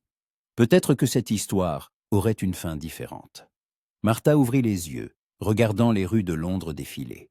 La ville était toujours la même, bruyante, sale, magnifique. Mais maintenant, elle semblait différente, pleine de possibilités. Une lettre du vicomte Aylesford l'attendait à la maison. Une invitation courte et polie à déjeuner le samedi. Martha fixa longuement les lignes soignées, puis prit une plume. « Milord, je vous remercie de votre invitation, mais je suis au regret de la décliner. J'espère que vous comprendrez. Respectueusement, Lady Lane. » Elle scella la lettre et la confia à Sarah pour l'envoi. Le vicomte comprendrait. C'est un homme intelligent. Il avait déjà tout compris ce soir-là, en la ramenant chez elle. Martha passa le reste de la journée dans la bibliothèque, essayant de lire. Mais les mots se brouillaient devant ses yeux. Ses pensées retournaient à Kew Gardens, à leur conversation, à ce moment où elle avait avoué qu'elle l'aimait encore. Était-ce une erreur? Le temps le dirait. Mais à cet instant, avec le soleil inondant la pièce d'une lumière dorée, avec le souvenir de son contact encore chaud sur sa peau, Martha se permit de ressentir quelque chose qu'elle n'avait pas ressenti depuis de nombreuses années. Le bonheur, fragile, incertain, mais réel. Et cela, pensa-t-elle en fermant son livre, suffisait pour l'instant. Le dimanche commença sous la pluie. Martha se réveilla au son des gouttes tambourinant contre la vitre et pensa que la promenade dans le parc était annulée. Mais vers 11 heures, les nuages se dissipèrent et le soleil perça le voile, colorant les rues mouillées d'un éclat argenté. L'office à l'église Saint-Georges fut traditionnel et long. Martha était assise dans les derniers rangs, écoutant le sermon du vicaire sur le pardon et la rédemption, et souriait intérieurement. L'univers avait décidément le sens de l'humour. Lorsque l'office se termina et que les fidèles se dirigèrent vers la sortie, Martha aperçut Andrew près d'une colonne dans le narthex. Il portait un costume du dimanche sombre, un haut de forme, à la main, et semblait à la fois élégant et légèrement tendu. En la voyant, il se redressa, et ce sourire même qui avait toujours troublé les pensées de Martha apparut sur son visage. « Lady Martha, dit-il en s'inclinant à son approche, je craignais que la pluie ne vous fasse changer d'avis. Et moi je craignais que vous ne changiez d'avis, répondit-elle avec une légère moquerie. Même un déluge ne m'aurait pas fait manquer ce rendez-vous. Comme c'est biblique. Il rit de ce rire sincère qu'elle se rappelait de sa jeunesse. Quelques têtes se tournèrent dans leur direction. Martha remarqua Lady Susanna, qui se tenait dans un groupe de dames et ne cachait pas sa curiosité. Le lendemain matin, la moitié de Londres discuterait du fait que le duc de Vermont avait rencontré Lady Martha à la sortie de l'église. Si prête pour une promenade, demanda Andrew en lui offrant son bras. Ou craignez-vous de mouiller vos souliers? Et mes souliers s'en remettront. Martha prit son bras. De plus, après 5 ans à Bath, j'ai appris à ne pas craindre le temps anglais. Ils se dirigèrent vers Hyde Park. L'air était frais, sentant la pluie et le lilas en fleurs. Les flaques d'eau reflétaient le ciel, et Martha les contournait soigneusement, retenant ses jupes. Andrew la regardait de temps en temps, comme s'il n'arrivait pas à croire qu'elle était vraiment là. « À quoi pensez-vous » demanda Martha alors qu'ils entraient dans le parc par les grilles en fer forgé. « Au fait que ces 2 jours m'ont semblé une éternité, répondit-il honnêtement, et à tout ce que je veux vous dire, sans savoir par où commencer. Alors commencez par quelque chose de simple. Comment se sont passées vos journées? Il eut un petit rire. Ennuyeuse, j'ai rencontré mon intendant, vérifié les comptes, écouté ma mère se plaindre des prix dans les boutiques. La vie ordinaire d'un aristocrate. Cela semble terriblement passionnant. Sarcasme, Lady Martha. Une observation, votre grâce. Ils marchaient le long de la Serpentine, où les amateurs de promenades dominicales s'étaient déjà rassemblés. Des familles avec des enfants nourrissaient les canards. De jeunes couples se promenaient sobrement sous la surveillance de chaperons. Des gentlemen en haut de forme discutaient de politique. Martha voyait les gens se retourner sur leur passage, chuchoter dans leur dos. Être l'objet de l'attention était désagréable. Mais elle avait appris à ne pas y prêter attention. « Et vous, comment avez-vous passé ces jours ?» demanda Andrew. « J'ai lu, j'ai réfléchi. J'ai essayé de comprendre ce que je faisais. Et à quelle conclusion êtes-vous parvenu ?» Martha s'arrêta au bord de l'eau, regardant les cygnes glisser sur la surface sombre. À la conclusion que parfois, le cœur en sait plus que la raison, même quand la raison crie que c'est de la folie. « Et est-ce que de la folie ?» demanda-t-il doucement, s'arrêtant à côté d'elle. Peut-être. Elle se tourna vers lui. « Mais je suis fatiguée d'être prudente, fatiguée de me cacher derrière les murs que j'ai moi-même construits. Si je dois faire des erreurs, qu'elles soient des erreurs de courage et non de lâcheté. » Andrew la regarda avec une telle expression que Martha sentit ses joues rougir. « Vous êtes la femme la plus courageuse que je connaisse, dit-il, et la plus belle, à l'intérieur comme à l'extérieur, flatteur, amoureux de la vérité. » Martha secoua la tête, mais ne put retenir un sourire. Ils reprirent dans leur promenade, et la conversation coula de source, sur les livres, les voyages, les souvenirs. Andrew racontait des anecdotes de sa vie des 5 dernières années, et Martha se découvrit intéressée. Il avait changé, était devenu plus mature, plus réfléchi. Le maximalisme juvénile qui l'empêchait parfois de voir les nuances de gris avait cédé la place à la sagesse. Vous souvenez-vous de cette soirée dans le jardin de votre mère? Demanda soudain Martha. Quand vous essayez de m'expliquer la différence entre le devoir et le désir. Je m'en souviens. J'étais insupportablement arrogant. Vous étiez jeune. Nous étions tous les deux jeunes et pensions savoir comment le monde fonctionnait.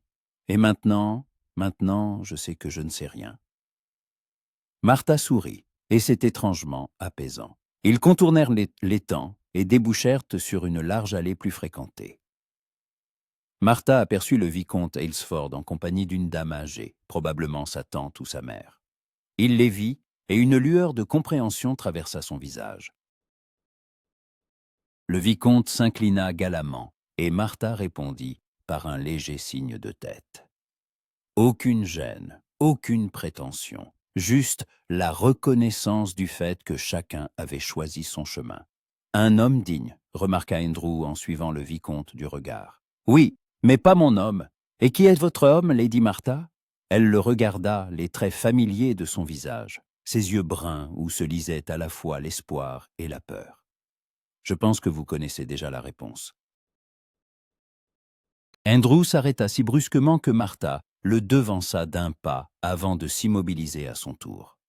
Martha, commença-t-il, la voix tremblante. Je ne veux pas vous presser.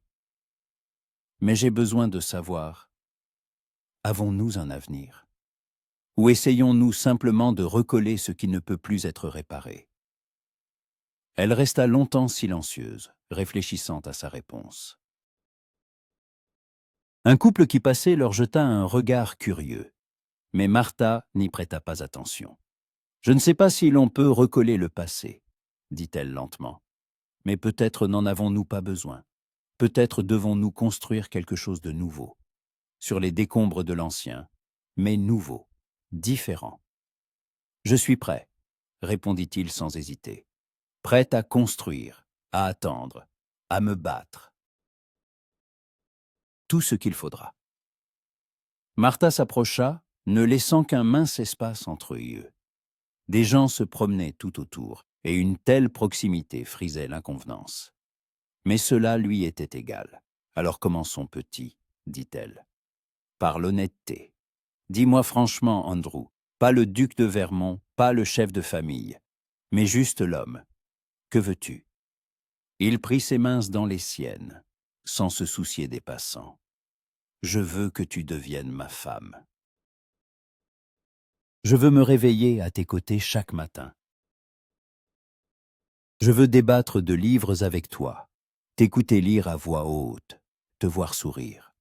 Je veux construire une vie où nous serons tous les deux heureux. » Il marqua une pause, la regardant droit dans les yeux. « Mais plus que tout, je veux mériter le droit à tout cela, prouver que je suis digne de toi. » Martha en eut le souffle coupé. Elle avait déjà entendu des déclarations d'amour, de lui et d'autres. Mais jamais elle n'avait tant sonné aussi sincère, aussi poignante. « Et tu l'as déjà prouvé, » murmura-t-elle, « par le simple fait que tu sois venu me chercher, que tu n'aies pas abandonné quand je t'ai repoussé, que tu aies été prête à attendre. Alors tu... » Oui. Le mot lui échappa avant qu'elle n'ait pu y réfléchir, mais Martha ne le regretta pas. « Oui, je t'épouserai, mais pas maintenant, pas demain. Laisse-moi le temps de m'habituer à cette idée. Laisse-nous le temps de nous redécouvrir. » Andrew resta immobile, comme s'il craignait que le moindre mouvement ne brise cet instant. Puis il porta lentement ses mains à ses lèvres et les embrassa. D'abord l'une, puis l'autre. « Tout le temps du monde, » dit-il d'une voix rauque. « J'attendrai aussi longtemps qu'il le faudra. » Martha rit à travers ses larmes. Elle n'avait même pas remarqué qu'elle pleurait. « Il m'est pas 5 ans, d'accord? Je ne suis plus si jeune. Tu es magnifique à tout âge. Là, tu me flattes vraiment. Je jure que c'est la pure vérité. » Ils restèrent là sans se soucier des passants, des chuchotements, des regards ouvertement curieux qu'ils regardent. qu'ils discutent. Leur histoire deviendrait de toute façon un sujet de commérage. La dame partit en larmes et est revenue riche. Le duc qui n'avait pas réussi à se trouver une épouse pendant 5 ans. Les mauvaises langues s'en donneraient un à cœur joie pendant des semaines. Mais Martha s'en moquait. « Allons, dit-elle en s'essuyant les yeux, j'ai besoin d'un thé. » Et d'une pâtisserie. Très sucrée, de préférence. Andrew rit. J'ai d'excellentes pâtisseries chez moi. Ma cuisinière est un génie de la pâtisserie. Vous me proposez de venir chez vous? Sans chaperon?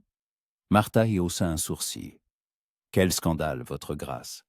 Après que la moitié du parc vient de me voir embrasser vos mains, je crains que le scandale ne soit déjà inévitable. Alors, autant qu'il en vaille la peine. Ils montèrent dehors dans sa calèche, et pendant le trajet, Martha ne lâcha pas sa main. Elle regardait par la fenêtre, observant les rues de Londres défiler, et ressentait un calme étrange. Comme si, après une longue tempête, elle avait enfin trouvé un port. La demeure d'Andrew sur Berkeley Square était imposante. Un hôtel particulier de 4 étages en pierre blanche, avec des colonnes à l'entrée. Un domestique ouvrit la porte avec un professionnalisme impeccable, ne montrant aucune surprise à la vue d'une dame non accompagnée. « Le thé dans le petit salon, Harrison », ordonna Andrew, et demandez à Mrs. Kohler de nous envoyer un assortiment de pâtisseries. Tout de suite, votre grâce.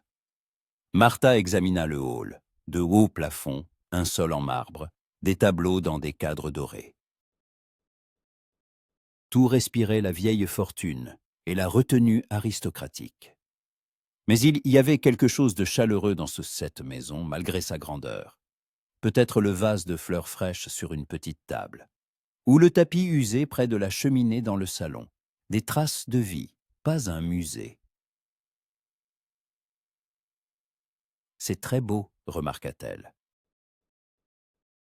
Et c'est ta maison maintenant, » dit Andrew. « Si tu veux changer quelque chose, déplacer, jeter, fais-le. La seule chose qui m'importe, c'est que tu te sentes ici chez toi. » Martha s'assit dans un fauteuil près de la fenêtre, d'où l'on voyait le square. Les arbres verdoyaient, des enfants jouaient sous la surveillance de leur nourrice. Le monde semblait paisible et juste. « Ta mère est au courant ?» demanda-t-elle. « Pour nous ? Non, pas encore. » Andrew s'assit en face. « Je voulais d'abord avoir ton accord. Mais elle ne sera pas ravie. »« Parce que je ne suis pas duchesse, pas fabuleusement riche, parce qu'elle se souvient de ma souffrance il y a 5 ans, et elle craint que l'histoire ne se répète. » Martha réfléchit. Oui, la duchesse de Vermont était une femme forte avec des opinions bien arrêtées sur les convenances. La rencontrer promettait d'être intéressant. « Je la verrai, » dit Martha avec détermination. « Le plus tôt sera le mieux. Je ne veux pas commencer cette histoire avec des secrets et des non-dits. »« Tu es sûr ? » ?»« Non. »« Mais je vais le faire quand même. » On apporta le thé et un plateau de pâtisserie, de véritables chefs-d'œuvre miniatures de crème, de fruits et de chocolat. Martha choisit un éclair et croqua dedans, fermant les yeux de plaisir. « Tu avais raison, ta cuisinière est un génie. »« Attends de goûter son gâteau, Victoria. On pourrait en perdre la raison. » Ils prirent le thé et la conversation dériva peu à peu vers des questions pratiques. Quand annoncer les fiançailles? Comment éviter l'attention trop pressante de la presse? Que faire de la maison de Martha sur Mayfair Street? « Il y a des taux pour Osomikesi qui garde-la, » proposa Andrew. « Ce sera ton espace personnel, un endroit où tu pourras être seul quand ma mère deviendra insupportable. » Martha renifla. « Tu dépeins un tableau terrifiant de notre vie de famille. Je dépeins un tableau réaliste. Ma mère est une femme formidable, mais la supporter 24 heures sur 24 peut rendre fou. Alors je garde la maison. C'est certain, et je la remplirai de livres. Je ferai la bibliothèque dont j'ai toujours rêvé. tu feras tout ce que tu voudras. » Ils se regardèrent, et Martha sentit une sensation chaleureuse, presque oubliée, grandir en elle. Le bonheur, un bonheur réel, complet, sans réserve. « Andrew, dit-elle doucement, promets-moi une chose, tout ce que tu veux. Si jamais un choix se présente à nouveau entre moi et autre chose, le devoir, l'honneur, la famille, promets-moi de me dire la vérité, de ne pas prendre la décision seule. Nous déciderons ensemble. » Il hocha la tête, son expression absolument sérieuse. « Je te le promets, nous sommes partenaires, en toutes. »« Partenaires », répéta Martha, goûtant le mot. « J'aime bien. » Ils passèrent le reste de la journée à parler, du passé, du présent, de l'avenir. Ils planifiaient, rêvaient, débattaient. Andrew lui parla de ses investissements, et Martha fut surprise par son sens des affaires. Elle partagea ses idées sur la philanthropie. Elle voulait ouvrir une école pour les filles de familles pauvres, leur donner une éducation et une chance. « Je t'aiderai, » dit-il immédiatement. « Avec de l'argent, des relations, tout ce qu'il faudra. Je n'ai pas besoin de ton argent. J'ai le mien. Je sais. Mais ne vaut-il pas mieux unir nos ressources ?» Martha sourit. « Tiens, le duc devient progressiste. Le duc apprend d'une femme intelligente. » Quand l'horloge sonna 5 heures, Martha comprit qu'il était temps pour elle de partir. Rester plus longtemps aurait été tout à fait inconvenant. « Je te raccompagne, » dit Andrew. « Ce n'est pas la peine. Les domestiques en diront déjà assez. Qu'ils parlent. Je m'en fiche. » Il la raccompagna jusqu'à la calèche et, près de la portière, s'attarda, ne voulant pas lâcher sa main. « Quand nous reverrons-nous ?»« Demain, » proposa Martha. « Ou as-tu besoin d'une pause de ma compagnie ?»« J'ai besoin de ta compagnie tous les jours, toutes les heures de préférence. »« Alors demain, passe me prendre après le déjeuner. Nous irons chercher une bague de fiançailles. » Ses yeux s'illuminèrent. « Chaka, tu es sérieuse. »« Absolument. Si nous devons annoncer nos fiançailles, il me faut une bague. Jolie, de préférence. » Andrew rit et l'attira à lui, sans se soucier du cocher, qui s'était discrètement détourné. Il l'embrassa sur le front, sur la joue, s'attardant au coin de ses lèvres. « Et à demain, mon audacieuse fiancée. À demain, mon têtu fiancé. » Dans la calèche, Martha s'adossa et ferma les yeux en souriant. Fiancée. Elle allait redevenir fiancée. Mais cette fois, tout serait différent. Cette fois, ils connaissaient tous les deux le prix de leur choix. Une lettre de Lady Fitzgerald l'attendait à la maison. « Chère Martha, toute la ville discute de votre promenade avec le duc de Vermont. J'espère que vous savez ce que vous faites. Mais si ce n'est pas le cas, eh bien parfois la folie mène aux plus belles histoires. Venez prendre le thé, vous me raconterez. Je meurs de curiosité.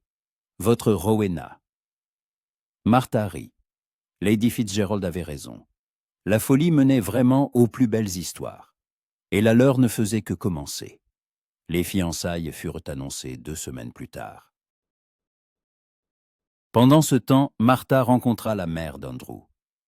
La conversation fut tendue, mais honnête à sa manière.